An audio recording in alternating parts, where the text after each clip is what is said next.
ہم نے بڑی بار ان کو بڑا ٹائم دیا میرے خیال سے. اب آپ کو نہیں لگتا کہ اب ہمیں مزید کارروائی کرنے کی ضرورت ہے؟ کل جنرل عبدالقیوم صاحب میرے ساتھ پروگرام میں موجود تھے اور ان کا یہ ماننا تھا کہ اب ہمیں ڈرونز کا بھی استعمال کرنا چاہیے دہشت گردوں کے ٹھکانوں کو تباہ کرنے کے لیے. اور اب ہمیں, آپ کو نہیں لگتا جتنی بھی ظاہری بات ہے ہم بھی اپنی طرف سے اینٹ کا جواب پتھر سے دینا جانتے ہیں, لیکن ہمیں کارروائیوں کو تیز کر دینا چاہیے. اب کتنا ہم مزید کسی کو وارن کریں؟ جی بالکل, دیکھیں نا, میں یہی کہہ رہا ہوں کہ پاکستان نے جتنا پیشنس شو کیا ہے شاید ہی دنیا میں کسی نے اتنا پیشنس شو کیا, ایگزیکٹلی اسٹریٹجک پیشنس شو کیا. ایون کہ جو ایسکلیشن انڈیا پاکستان کے درمیان ہوئی, جب ان کی ایئر فورس فار 2 days بالکل ہوا میں نہیں تھی اور ایئر ڈیفینس ان کا بری طرح, پاکستان نے اس لیے نہیں کہ ہم ان سے خوف کے بارے, یا پاکستان اس لیے کہ یہ this was a conflict between 2 nuclear countries, اور یہ پوری 2 ارب لوگوں کی زندگیوں کا سوال ہے. تباہی تو ہماری بھی ہونی ہے, ہم نے بھی تباہ ہونا تھا, لیکن انڈیا نے بھی ساتھ ساتھ اس سے برا تباہ ہونا تھا. And they have much more to lose. یہ میں بتا دوں آپ کو, پاکستان بیٹل ہارڈڈ ہے. پاکستان کی قوم جو ہے نا وہ پین لینا جانتی ہے, کیونکہ پچھلے 20-22 سالوں سے ہم لوگ بہت پین ہم نے برداشت کی ہے, آگے بھی کر جائیں گے. لیکن انڈیا کی عوام کو, انڈیا کے لوگوں کو, اور وہ لوگ جو کمفرٹیبل بیٹھے ہوئے ہیں, جو سمجھتے ہیں کہ بس یہ جنگ بھی ہوئی تو کشمیری مرے گا دونوں طرف, کشمیر میں اس کو رکھیں گے, یا سکھ مریں گے پنجاب میں جنگ کو ہم سکھ, یہ جو ہندوؤں کا ہندوستان ہے وہ سے سمجھ رہا ہے کہ جی ہم نے تو بس یہ سکھ مرنے ہیں, کشمیری مرنے ہیں, راجستھان کا ڈیزرٹ کی ریت نے مرنا ہے, اور تو کچھ ہے نہیں, تو ہمیں تو کمفرٹ زون میں ہے. بٹ ایسا ہوگا. کل D G I S P R نے جو وجوہات بیان کی کہ جس کی وجہ سے بڑھتے ہوئے دہشت گردی کے واقعات میں اضافہ ہو رہا ہے, یہ بڑھ رہے ہیں بہت زیادہ واقعات, تو انہوں نے وہ جو وجوہات تھیں, بنیادی وجوہات, ان میں ایک بڑی اہم وجہ یہ بھی بیان کی جو نیشنل ایکشن پلان پر عمل درآمد میں فقدان. تو آپ کو کیا لگتا ہے کہ کون اس کے لیے رسپانسبل ہے؟ All those who are responsible for the governance of Pakistan, جی ہماری پولیٹکس نے ہمیشہ ہمیں, with all my apologies and lot of respect, لیکن چونکہ اب پاکستان کے حالات ایسے نہیں رہے ڈاکٹر صاحبہ کہ ہم بس خاموش ہی رہیں یا ہر چیز پہ کمپرومائز کرتے چلے جائیں. Every passing second has a meaning, اور وہ ہم میننگ فلی لوز کر رہے ہیں. تو دیکھیں کلیئر ہولڈ اینڈ بلڈ کی بنیاد پر آپریشن کیے گئے. کلیئر اور ہولڈ تو افواج اور سیکورٹی فورسز کرتی ہے, بلڈ کی طرف کوئی گیا ہی نہیں. آپ نے جو کائنیٹک پارٹ تھا نیشنل ایکشن پلان کا, وہ تو فوج اور سیکورٹی کے ادارے کر رہے ہیں, لیکن جو باقی سوشو اکنامک پولیٹیکل پرانگز ہیں اس کے اوپر کوئی ایک آگے موومنٹ نہیں ہوئی. آج بھی ہم ذاتی ایجنڈاز لے کر, اپنی پالیٹکس لے کر بیٹھ گئے ہوئے ہیں, اور کوئی ہم پاکستان کے جو نیشنل نیریٹو ہے یا جو آبجیکٹو ہے اس پہ اکٹھے ہونے کو تیار نہیں ہے, اور اپنی پولیٹیکل پولرائزیشن جو بڑی ہوئی ہے اس کو ایڈریس پہلے کر رہے ہیں, اور بعد میں ہم پاکستان یعنی جو قومی معاملات ہیں, خاص طور پہ سلامت کی اگر بات کی جائے, نیشنل ایکشن پلان کی بات کی جائے, تو وہاں پر ہمیں اپنی سیاست کو دور رکھنا ہوگا, تمام سیاسی جماعتوں کو پیش کرانا ہوگا. ڈاکٹر صاحب اس کے بغیر گزارا نہیں ہے. مجھے بتائیں نا, اور کوئی آپشن ہے تو پھر مجھے بتا دیں. تو اور دوسری بات یہ ہے کہ کوئکلی میں کہنا چاہوں گا کہ یہ جو وار بھی ہے, it is a political activity. Politicians have to own it and politicians have to fight it. یہ ایسا نہیں ہو سکتا کہ آپ ملٹری تو 30-40% جو آپ کی نیشنل پالیسی ہوگی, اسٹریٹجی ہوگی, جو آپ کے پولیٹیکل آبجیکٹیوز ہوں گے, اس کی پرسو کے لیے ملٹری پالیسی دے گی. نیشنل پالیسی نیشنل لیڈرز کا کام ہے. یہ نہیں ہے کہ آپ اپنی پاور تو انجوائے کریں, لیکن اس کا جو اٹیچ رسپانسبلٹی ہے اس کو لینے کے لیے آپ تیار اور بلیم گیم کرتے رہے. آئی تھنک بہت پانی پلوں سے گزر چکا ہے. ابھی ریئلسٹک ہمیں ہونا پڑے گا, اسٹریٹجک ٹروتھ بولنا پڑے گا, اور whole of a nation approach کے بغیر آپ اس لڑائی کو نہیں جیت سکتے. ٹھیک ہے جی, بہت شکریہ جین صاحب آپ کے لیے. ناظرین آپ سے ملاقات ہوگی بریک کے بعد میرے ساتھ موجود ہوں گے حافظ حمداللہ صاحب. ناظرین بات کروں گی خیبر پختونخوا کی, جہاں ممکنہ سیاسی تبدیلی نہ صرف صوبے بلکہ قومی سطح پر بھی ایک بڑی ہلچل کا باعث بن رہی ہے. بانی پی ٹی آئی کی جانب سے سہیل آفریدی کو خیبر پختونخوا کے نئے وزیر اعلیٰ کے طور پر نامزد کیے جانے پر جو سیاسی بھونچال پیدا ہوا, وہ صرف پارٹی کے اندرونی معاملات تک محدود نہیں رہا, بلکہ اس کے اثرات ریاستی اداروں اور قومی سلامتی کے بیانیے تک بھی پھیل چکے ہیں. علی من گنڈا پور صاحب کا استعفیٰ گورنر کو موصول ہو گیا, تاہم نئے وزیر اعلیٰ کی تقرری کے حوالے سے ابھی بھی شکوک و شبہات موجود ہیں. اچھا, یہ جو سیاسی اور عسکری مبصرین ہیں وہ کیا کہہ رہے ہیں کہ جی سہیل آفریدی نہ صرف پی ٹی آئی کے سخت مزاج نوجوان رہنما تصور کیے جاتے ہیں, بلکہ ان کا تعلق مراد سعید جیسے سخت موقف رکھنے والے رہنماؤں سے ہے, جو بانی پی ٹی آئی کے بیانیے کو غیر لچکدار اور مزاحمتی بنانے میں پیش رہے ہیں. اب اس تناظر میں سہیل آفریدی کی ممکنہ تقرری کو وفاق اور اداروں کے ساتھ ایک اور تصادم کے آغاز کے طور پر دیکھا جا سکتا ہے, جبکہ ملک کو اس وقت داخلی سلامتی, معاشی استحکام اور خارجہ دباؤ جیسے بڑے چیلنجز درپیش ہیں. یہ سیاسی کشمکش مزید غیر یقینی کو جنم دے سکتی ہے. DGISPR لیفٹیننٹ جنرل احمد شریف چودھری کی حالیہ پریس کانفرنس، جس میں انہوں نے کسی جماعت یا فرد کا براہ راست نام نہیں لیا، تاہم ان کا اشارہ واضح تھا۔ خیبر پختونخوا میں سیاسی اور مجرمانہ گٹھ جوڑ کے تحت دہشت گردی میں اضافہ ہوا ہے۔ ان بیانات سے اسٹیبلشمنٹ کے خدشات اور غصے کی عکاسی ہوتی ہے کہ صوبے میں جو موجودہ حکومت ہے ریاستی انسداد دہشت گردی حکمت عملی کو جان بوجھ کر سبوتاز کر رہی ہے۔ DGISPR کا یہ حوالہ دینا کہ اگر ہر مسئلہ مذاکرات سے حل ہو سکتا ہے تو بدر عہد کی جو جنگیں ہیں وہ کیوں لڑی گئی تھیں۔ اچھا، ایک ایسی مثال یہ ہے جو واضح طور پر بتاتی ہے کہ ریاست اس مسئلے کو محض سیاسی چالاکی کے طور پر نہیں بلکہ قومی سلامتی کے خطرے کے طور پر دیکھ رہی ہے۔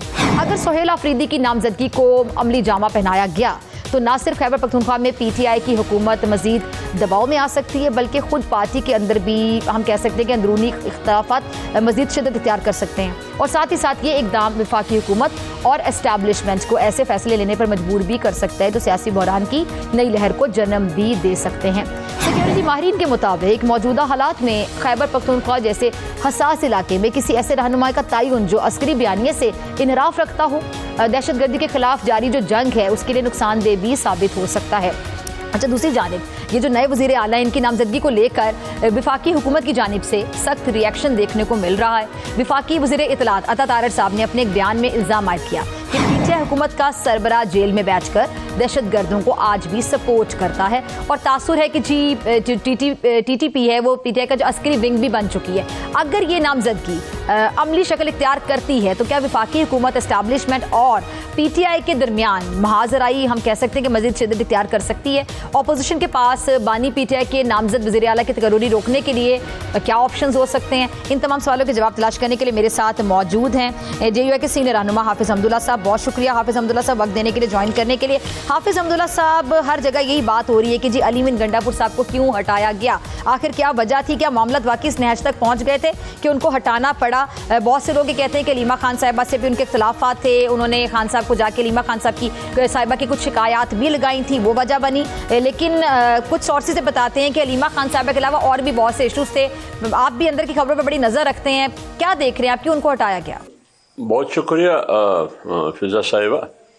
دیکھیے فضا صاحبہ، بات یہ ہے کہ علی امین گنڈا پور یہ PTI کا چیف منسٹر تھا، ان کا نامینیٹ تھا اور ان کا نامنی تھا، اور جو نیا چیف منسٹر کو نامزد کیا گیا ہے وہ بھی PTI کی اور PTI کی قیادت کی طرف سے نامنیٹ کیا گیا ہے۔ اب یہ PTI بتا سکتی ہے کہ علی امین کو کیوں ہٹایا اور سہیل آفریدی کو کیوں لایا جا رہا ہے۔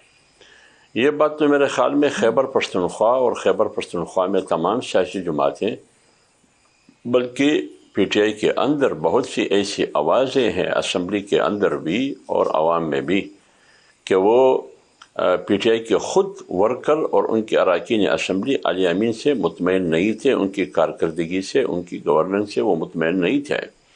اور پبلک میں اگر جا کے دیکھیے تو اکثریت پبلک عوام وہ علی امین گنڈا پور اور PTI کی حکومت سے نالاں تھے اور چاہتے تھے کہ علی امین گنڈا پور کی حکومت ختم ہو، کیونکہ وہ ناکام ہے بالخصوص 2-3 چیزوں میں۔ ایک تو مالی بدعنوانی تھی جس کو کرپشن کہا جاتا ہے، اس کی وجہ سے صوبے کی مالی حالت خراب ہوئی تھی۔ دوسری چیز سیکورٹی اور امن و امان کے حوالے سے خیبر پختونخوا کے حالات انتہائی ناگفتگو تھی، لہٰذا نام کی حکومت تو تھی لیکن کام کی اور کارکردگی کے حوالے سے حکومت کا کوئی کردار ہی نہیں تھا۔ اس لیے وہ بھی ایک فیکٹر ہو سکتا ہے جو آپ نے ذکر کیا کہ علیمہ خان اور اس کے درمیان تعلقات کی خرابی بھی ہو سکتی ہے۔ تیسری بات یہ ہے کہ ہائیبرڈ نظام کا تقاضا بھی ہے، جہاں بھی جس صوبے میں وفاق سمیت 8 فروری کے الیکشن میں اور اس کے نتیجے میں جہاں جہاں حکومت بنی، یہ عوامی مینڈیٹ کی حامل حکومت نہیں تھی۔ شاید میرے خیال میں انہوں کے مطابق جس نے علی امین کو لایا تھا، علی امین کا وقت پورا ہو چکا ہے، اور آگے پھر کون آئے گا؟ اچھا حافظ صاحب، آگے سہیل کی نامزدگی PTI نے کی ہے، ابھی وہ PTI کی مرضی ہے، اسی سہیل پر وہ اکتفا کریں گے، اسی پر ڈٹے رہیں گے یا اس کو تبدیل کریں گے، کیونکہ جب تک NOC نہ ہو، جہاں سے NOC دی جاتی ہے، تو میرے خیال میں پی ٹی آئی بھی ڈٹ نہیں سکتی ہے. تو حمداللہ صاحب آپ کو لگتا ہے کہ خیبر پختونخوا میں اپوزیشن کا وزیر اعلیٰ بھی بن سکتا ہے؟ کیونکہ بیک ٹو بیک بڑی ملاقاتیں ہو رہی ہیں، گورنر صاحب بڑے ایکٹیو نظر آ رہے ہیں، نون لیگ وہاں پہ بہت ایکٹیو ہے. دیکھیے فیض، بات یہ ہے کہ بنیادی اور اصولی طور پر تو اپوزیشن جماعتوں کی نمبرز دیکھنا ہے. اپوزیشن جماعتوں کی ٹوٹل نمبرز خیبر پختونخوا کی اسمبلی میں وہ 53 ہے، یعنی 53 ہے.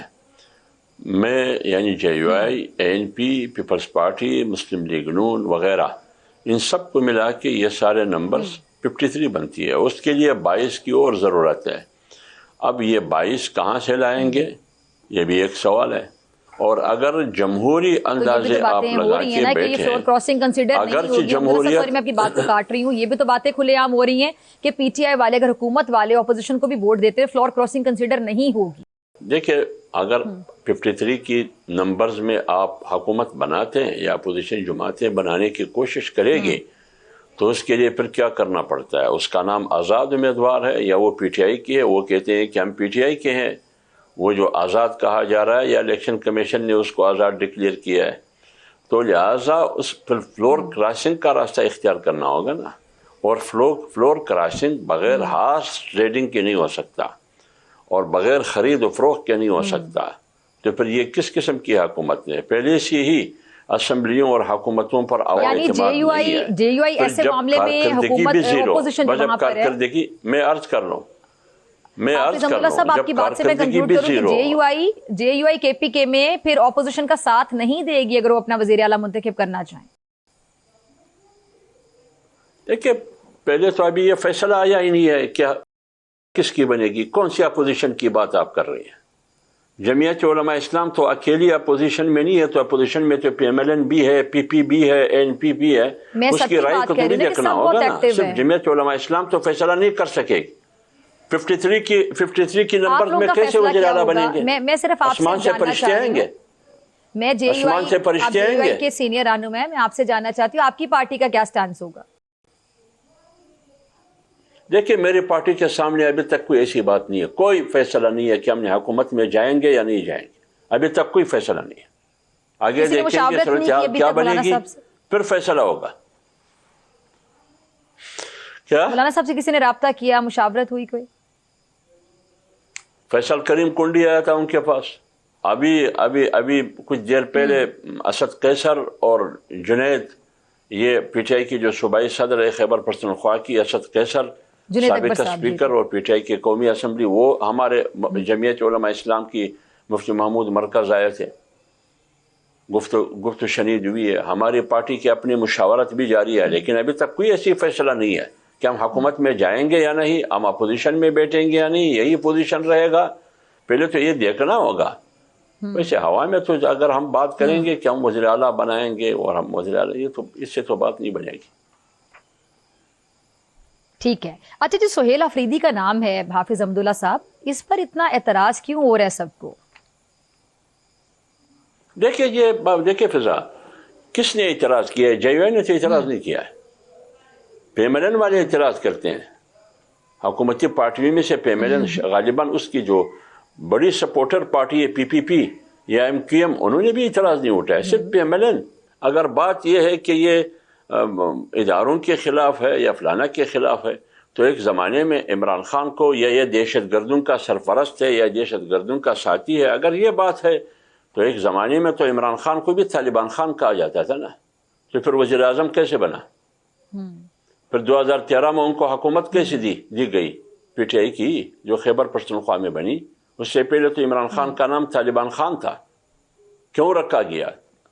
تو جب یہ ممکن تھا، پی ڈی ایم کی جو تحریک چل رہی تھی اس زمانے میں، مجھے ایسا لیڈر بتا دے جنہوں نے پاکستان کی پر تنقید نہ، کس پوزیشن میں ہے وہ لوگ آج؟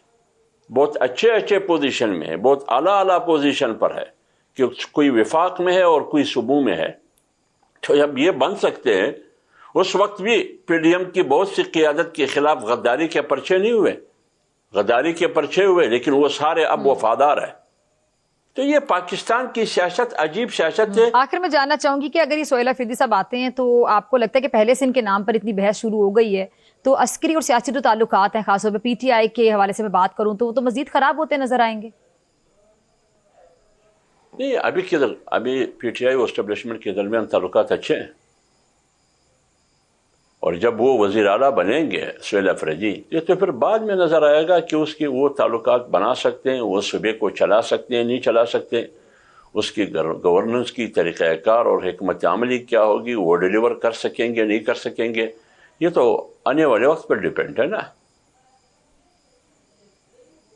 ٹھیک ہے جی. حافظ حمداللہ صاحب بہت شکریہ آپ کے قیمتی وقت کے لیے. ملاقات ہوگی بریک کے بعد میرے ساتھ موجود ہوں گے اختیار ولی خان صاحب. ویلکم بیک ناظرین. میرے ساتھ موجود ہیں مسلم لیگ نون کے سینئر رہنما کوآرڈینیٹر ٹو وزیر اعظم اختیار ولی خان صاحب. بہت شکریہ آپ کا وقت دینے کے لیے. اختیار ولی خان صاحب، سب جگہوں پہ ایک ہی خبر گردش کر رہی ہے، چونکہ آپ کا بھی خیبر پختونخوا سے تعلق ہے، صوبے کی سیاست پہ آپ بڑی گہری نظر رکھتے ہیں.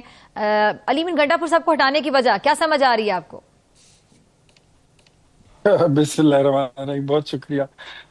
علی امین کو 3 خواتین کی خواہشات اور شکایات لے ڈوبی ہیں، اور کوئی چیز مجھے زیادہ سیریس نہیں نظر آتی. پہلی لڑائی اس کی ہو گئی تھی بشرا بی بی کے ساتھ، جب وہ جیل سے رہا ہو کر گئی تھی تو وہاں پہ اپنا حصہ لینے وہ گئی تھی کہ ایک وزیر سے 35-40 کروڑ روپے لیے ہیں، سیکٹریوں سے پیسے اکٹھے کیے ہیں 10 سے 15 کروڑ روپے، ہمارا حصہ نکالو. تو جہاں جتنے پیسے ان کو ملے باقی پیسے وہ اس پہ خوش نہیں تھی. وہاں سے اختلاف پیدا ہوا تھا. 26 نومبر کو ان کی پھر باقاعدہ لڑائی ہوئی تھی جب وہ یہ احتجاج کرنے کے لیے آ رہے تھے. اور دوسری لڑائی پھر ان کی جو ہے تو وہ علیمہ خان کے ساتھ 2-3-4 ہفتے پہلے ہوئی تھی، اور بیچ میں چھوٹی موٹی شکایتیں اور جو تھی وہ مشال یوسفزئی بھی لگاتی رہی ہیں. تو یہ 3 خواتین جو تھی یہ اس کا کعوہ دم کر کے چلی گئی ہیں. چلے بشرا بی بی نیما صاحبہ کی تو سمجھ آتی کہ مشال یوسفزئی صاحب کا قد کاٹ اتنا بڑا ہے کہ وہ ایک وزیر اعلیٰ جو تھے کے پی کے ان کی کرسی ان کی نوکری کھا گئی. مشال یوسفزئی جو ہے تو شی از بشرا 2. شی از بشرا 2. وہاں پر بشرا بی بی کی وہ افسر بکار خاص کہے آپ، وہ ان کی جو سٹیکس ہیں اس کو لک آفٹر کرتی ہیں، جو معاملات ہیں صوبے کے، کہاں سے کتنا پیسہ آ رہا ہے، کتنا مال بن رہا ہے، وہ ساری چیزیں وہ دیکھتی رہتی ہیں.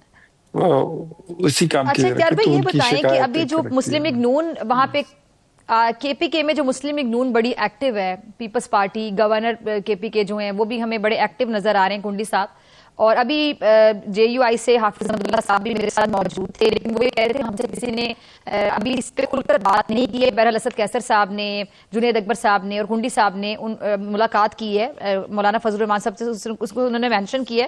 یہ جو اپوزیشن کی طرف سے بھی کوئی وزیر اعلیٰ آ سکتا ہے، کیا چل رہا ہے یہ نمبر گیم کیسے پوری ہوگی؟ کیونکہ آپ لوگوں کے جو اپوزیشن کے تمام جو لوگ ہیں 53 غالباً تعداد بنتی ہے، تو باقی نمبر کیسے پورا کیا جائے گا؟ دیکھیں یہ دس از ویری سمپل، اس میں کوئی راکٹ سائنس ہے نہیں، یہ بڑی آسان 2+2=4 والی بات ہے. ہم وہاں پر 53 لوگ ہیں، ہم اکیلے کوئی پارٹی، نہ جے یو آئی اپنا امیدوار لانچ کر سکتی ہے، نہ مسلم لیگ نون کر سکتی ہے. ہم امیدوار اگر لانچ کریں گے سب سے پہلے ہمیں اپنے آپس میں اتحاد پیدا کرنا ہوگا، اور اس کے لیے مشاورت جو ہے وہ ہماری جاری ہے. ڈیفینیٹلی جب اس طرح کا کوئی الیکشن آتا ہے، الیکشن کوئی بھی آتا ہے، پولیٹیکل پارٹی اس میں حصہ لیتی ہے، تو ایک مشترکہ امیدوار لانے کے لیے ایک مشترکہ لائحہ عمل جو ہے وہ ضروری ہے. تو لائحہ عمل جو ہے وہ ابھی انڈر کنسیڈریشن ہے اور انڈر وے ہے. آج جے یو آئی کی کچھ میٹنگ ہے وہ بھی ہو رہی ہے، اور مسلم لیگ نون کی بھی ایک میٹنگ جو ہے وہ ہو رہی ہے، اور اس میں یہ ڈیسائیڈ ہوگا کہ ہم نے آگے کیا کرنا ہے. تو وہ ساری چیزیں لے کے اپنی اپنی جماعتوں کے ساتھ صلاح مشورہ کرنے کے بعد شاید کل تک پھر اس پہ کوئی پالیسی سٹیٹمنٹ دی جا سکے گی کہ ہم امیدوار لا رہے ہیں، مشترکہ لا رہے ہیں، اور کون امیدوار ہوگا. تو یہ باتیں انشاءاللہ کل تک واضح ہو جائیں گی. اچھا تو اختیار بھائی یہ بتائیں چلے امیدوار کون ہوگا، ذہن میں کافی نام آ رہے ہیں. خیر جو فلور کراسنگ ہے کیا وہ کنسیڈر نہیں ہوگی اگر پی ٹی آئی والے ووٹ دیں گے اپوزیشن کے امیدوار کو؟ ٹھیک ہے آزاد حیثیت سے یہ بھی ایک بڑی کہانی چل رہی ہے، لیکن ایون دین کیا یہ فلور کراسنگ کنسیڈر نہیں ہوگا، یہ ہارس ٹریڈنگ کنسیڈر نہیں ہوگی؟ دیکھیں وہاں پر جتنے تقریباً کوئی میرے خیال میں 35-40 جو ممبرز ہیں ان پر فلور کراسنگ ایکٹ لاگو نہیں ہوتا، because they are sitting there as independent members, وہ کسی پارٹی کے ممبرز نہیں ہیں۔ اور تحریک تو پھر تو انصاف گیم آپ کو لوگوں کے میرے لیے بڑی خیال آسان میں ہے۔ تحریک انصاف کو اللہ کرے آسان نہیں رہے، پاکستان کے بچانے کی بات ہے، صوبے کے بچانے کی بات ہے، جہاں پر پورے صوبے کو 4 کروڑ عوام کو جو دہشت گردی میں جھلس رہے ہیں، جو بیڈ گورننس میں لت پت صوبہ ہے، وہاں پہ ایک وزیر اعلیٰ کو چینج کرنے کا کرائیٹیریا، کہیں پہ بیگم کو خوش کرنا، کہیں پہ بیگم کی منشی کو خوش کرنا، کہیں پہ بہن کو خوش کرنا، یہ باجیوں اور بیگمات کی فرمائشوں پہ چلنے والا صوبہ بنا دیا گیا۔ تو ایسے صوبے میں کہتا ہوں کہ تحریک انصاف سے جان چھڑانے کے لیے اس چیز کو دیکھا ہی نہیں جائے۔ یہ تو وہی لوگ ہیں نا، اب آپ نے نہیں دیکھا لیکن اختیار بھائی، جو کیا یہ چیئرمین علیمہ خان سینٹ صاحبہ کا کی شکایتیں تو الیکشن چلے تھا، انہوں نے لگائیں، لیکن آپ کو نہیں لگتا کہ لیک آف ٹرسٹ بھی تھا علی امین گنڈا پور صاحب پہ؟ خان صاحب اس طرح ٹرسٹ نہیں کر پا رہے تھے، اور ود ان پارٹی بھی بڑے تحفظات کا اظہار کیا جاتا تھا علی امین گنڈا پور صاحب کے حوالے سے۔ انفیکٹ جو میں آپ کو بتاؤں کہ عمران خان چاہتے یہ تھے کہ علی امین ایسا چڑھاوا کریں اسلام آباد پر کہ جس میں ہو جائے خون خرابہ، جس میں لاشیں ہی لاشیں ہوں، تب ہی جا کے ملک میں کیوس پھیلے گا، انارکی پھیلے گی، تو اور کیا سہیل آفریدی یہ سسٹم سب جو کچھ ہے کریں گے آگے وہ مستقبل قریب ٹاپل میں؟ جائے آپ یہ جو پریڈکٹ کر رہے ہیں کہ اگر سہیل میں آفریدی وزیر اعلیٰ بن جاتے تو یہ سب کچھ کریں گے؟ میں بتاتا ہوں عمران صاحب چاہتے تھے کہ خون خرابہ ہو، بلڈ شیڈ ہو، اور پھر اس کے بعد پورا سسٹم ٹاپل ہو جائے۔ وہ جو کہتے تھے نا کہ میرے بعد پاکستان نہیں رہے گا، اور ان کی پارٹی کے لوگ بھی کہتے تھے، ایک خاتون کی تو بڑا مشہور ہے وہ جملہ کہ عمران نہیں تو پاکستان نہیں، آپ کو پتہ ہی ہے۔ تو یہ سارے ان کا تو ایجنڈا یہی ہے۔ علی امین جو تھا، he was up to some extent وہ عمران کی بات کو مانتا تھا، لیکن اب اس کو ایسا کوئی بندہ چاہیے جو فوج سے بھی ٹکر لے، پولیس سے بھی ٹکر لے، وہ ریاست سے بھی ٹکر لے، اور وہ پی پی ایم سے الحاق کی بات کرے، افغانستان سے جڑنے کی بات کرے، ٹیررسٹ کو اپنا بھائی بنا لے، ابا بنا لے، جو بھی بنا لے، لیکن عمران خان جو ہے وہ چاہتے ہی کچھ ایسی صورتحال ہیں۔ ان کو کوئی پیسفل ماحول، کوئی ایسا ڈیموکریٹک پروسیس آرام سے چلتا ہوا، یہ ان کو سوٹ نہیں کرتا، نہ ان کو یہ ہضم ہوتا ہے۔ وہ چاہتے ہیں کہ میں نہیں ہوں تو کچھ بھی نہ رہے۔ تو وہ سارے کام جو علی امین نہیں کر سکا، وہ اب سہیل افریدی سے لیے جائیں گے۔ حالانکہ سہیل افریدی اچھا، جو ہے تو آپ کو کیا لگتا ہے اس کہ کی اگر شاید اس سہیل سے افریدی پہلے صاحب کے نام پہ اتنے تحفظات ہیں اور معاملات آگے خراب ہوتے دکھائی دیتے ہیں، تو پھر آپ لوگ پوری کوشش کریں گے کہ اپوزیشن میں سے کوئی وزیر اعلیٰ بن جائے؟ ہماری کوشش یہ ہوگی کہ ہم صوبے کو بچا لیں۔ ہماری کوشش یہ ہوگی کہ جو لوگ پاک افغان بارڈر کو ڈیفرنٹ لائن کہتے ہیں، ان کا راستہ روکا جائے۔ جو پاکستان کے وجود پر انگلیاں اٹھاتے ہیں، ہم کہتے ہیں کہ ان کا راستہ کسی طریقے سے روکے، ٹیررزم سٹاپ ہو۔ ہم چاہتے ہیں کہ جو روز خیبر پختونخوا کے نوجوانوں کو اینٹی پاکستان کے انجیکشن لگائے جاتے ہیں، اینٹی اسٹیٹ کے انجیکشن لگائے جاتے ہیں، پاک فوج کے خلاف ان کو بغاوت کی گولیاں کھلائی جاتی ہیں، ایسی چیزوں کو روکنا ایٹ اینی کاسٹ ہمیں روکنا ہوگا۔ یہ پاکستان کی سلامتی کی بات ہے، بھاڑ میں جائے ان کی حکومت، بھاڑ میں جائے ان کا مینڈیٹ، بھاڑ میں جائے ان کی اگر ساری یہ یہ سہیل افریدی باتیں کی اور جگہ یہ کوئی چیزیں، اور ہمیں اس نام سے کوئی اب لینا لے دینا آئیں نہیں۔ سامنے، اختیار بھائی، اگر سہیل افریدی کی جگہ پی ٹی آئی کی جانب سے جی کوئی اور بالکل، نام آ جاتا ہے ان حالات کے تناظر میں، تو پھر حکومت کا کیا موقف ہوگا؟ میرے خیال میں ان کے پاس اچھے پارلیمنٹیرینز ہیں، ایک دو بندے ہی ہیں، باقی تو سارا لاٹ ہی یا گنڈا پور ہے، یا بزدار ہے، جیسا یا کہ کون کون؟ آفریدی ہے ان کے پاس۔ میرے خیال میں، میرے ذہن میں پہلا نام آتا ہے وہ مشتاق غنی صاحب کا آتا ہے، جو اس سے پہلے اسپیکر تھے۔